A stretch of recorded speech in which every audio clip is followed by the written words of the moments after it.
Hey guys, what's up? Welcome back. Today we're going to talk about what everybody else on the internet is talking about this morning, and that is President Joe Biden's speech last night. I don't know if that was a speech or if that was a threat, okay? It said there he was addressing the nation, but it sounded like he was threatening more than half of the nation. Anyways, before we get into the video, please make sure to give this a like and a share. Drop a comment below. If you haven't already heard from my previous videos, I am in YouTube jail for, funny enough, exercising my First Amendment right and freedom to speech. But Joe Biden says that he's there to protect those things, yet I got a 1-week ban on YouTube for talking about my love for this country. Anyways, just make sure to give this some love because it really helps me out. But after I'm out of YouTube jail, I will be dropping my videos back on my YouTube channel from here on out. So make sure you go there and subscribe. The link is in my bio on Instagram. All right, so guys, if you guys have not seen or did not watch the speech last night, number one, I don't blame you. It's the same reason why I sometimes don't watch Trump's rallies, right? Like it's the same thing over and over and over again. I think pretty much all politicians regurgitate the same message over and over and over again. However, I find it incredibly just odd that President Biden's team would, number one, allow him to give a speech. Why it was at night, I don't even know. But he gave a speech in Philadelphia at night outside, and it was very ominous. Like there was this red lighting in the background. You could hardly really see the big American flag that was draped behind him at times. And then he had two flags that were like on either side of the American flag, which I couldn't even see which flags those were because those were kind of just looming in the shadow, along with the two Marines that were standing at attention on kind of either side of the behind of Joe Biden. So yeah, I don't know who really told him that color scheme would be a good idea, but it seemed very satanic and very ominous. And there's been a lot of like funny memes going around the internet, which I'm hesitant to share because I don't really think it's funny. I think it's a little scary that this is the type of imagery they're projecting into the world right now. Like, is somebody in Joe Biden's camp intentionally trying to set him up and make him look bad? I don't know. That's a question I have. But, you know, the man, I was looking at his approval rating, like as of yesterday, and it says that 53%, this is a Rasmussen report, 53% of Americans disapprove of the job he's doing as president. So that's over half of the people in the United States disapprove of the job he's doing as president. And then you look at other polls that do the same thing and they're about the same. So one has to wonder that those numbers are probably quite accurate. So why this man would go and do this, this speech where all he does is complain about everything that he has control over to change if he wanted to, and he blames it on the guy that was president 2 years ago.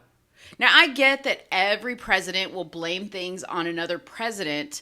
However, I really, really challenge somebody, and there's gonna be some fool who wants to come and challenge me and try to defend the poor job this man is doing as president. I mean, come into the comments and tell me that you honestly don't believe that this country wasn't doing 10 million times better under President Trump as it's doing now under President Biden. The whole reason why people really didn't want President Trump as president anymore, which blows my mind, is because they claimed that he was super divisive and they hated that he was always tweeting crazy stuff and blah, blah, blah, blah, blah. Do you guys remember when President Joe Biden was campaigning and when he gave his speech as president, he promised to unite this country again? And I want to ask you, does this country look united? And can you honestly blame it on President Trump? You know, they sit here and they say the MAGA community, or no, the MAGA force is what they're calling the MAGA community, the MAGA force, the MAGA forces. You know, let's not forget that MAGA stands for Make America Great Again. So how can you hate on that? I do believe there are people, in fact, I know for a fact there are people that wear the MAGA hats, right? And have, take up issue with some things that President Trump says and does. It's not a representation of how they feel necessarily about President Trump, but they do love their country and they do love what MAGA stands for, which is Make America Great Again.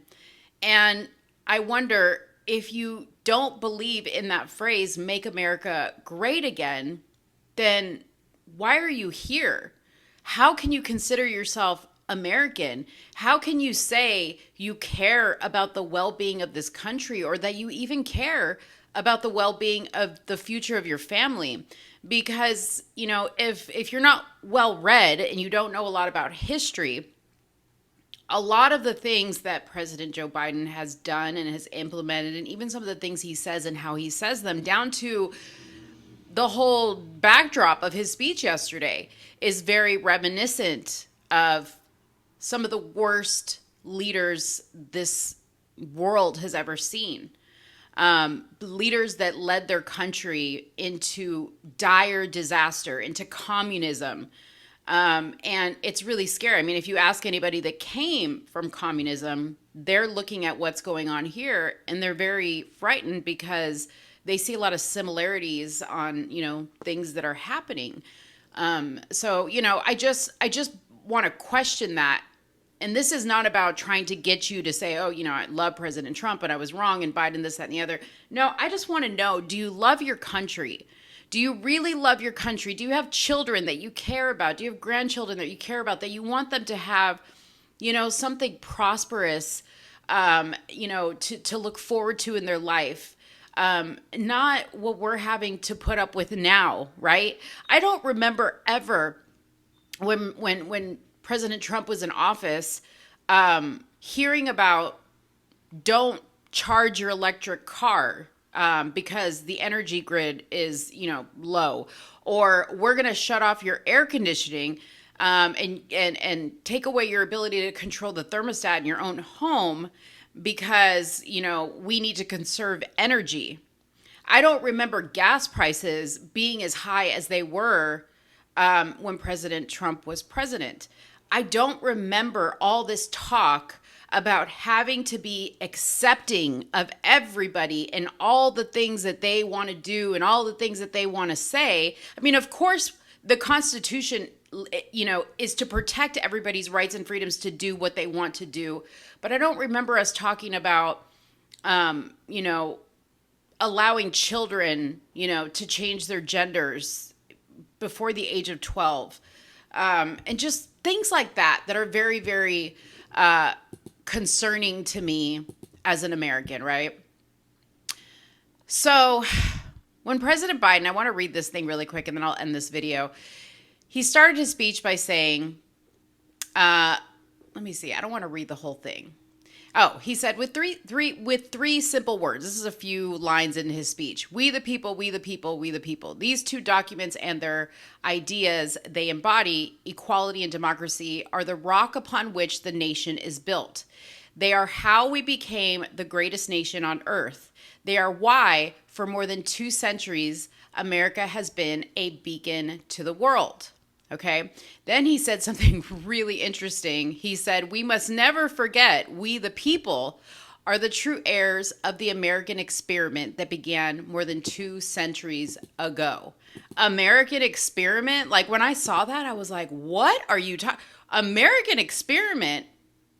I had to go back to the Constitution to see if it said anything about America being under some experiment. And the first very famous line of the Constitution says, we the people of the United States, in order to form a more perfect union, establish justice, ensure domestic tranquility, provide for the common defense, promote the general welfare, and secure the blessings of liberty to ourselves and our posterity, do ordain and establish this Constitution for the United States of America. It doesn't say we're ordaining or we're putting in place this American experiment. I mean, that right there is concerning to me, that he sees us as an experiment. But anyways, I want to know what you guys think in the comments box below. Did you watch the entire speech? Did it shift your beliefs at all about, possibly supporting President Biden in a future election? He has announced, to my understanding, that he is going to be running again. President Trump has not yet officially announced. And when I say announced, let me take that back. I think he filed, did a filing to run in a re-election. So, yeah, I'm just curious to know if anybody is feeling a shift. I did take a gander at a lot of the comments on CNN's page, even on the White House's page, on videos that were airing, and I really saw very little comments that were in support of anything he was saying or talking about. But let me know what you think, and I'll be back with another video. Thank you guys so much. Have a good one. Bye-bye.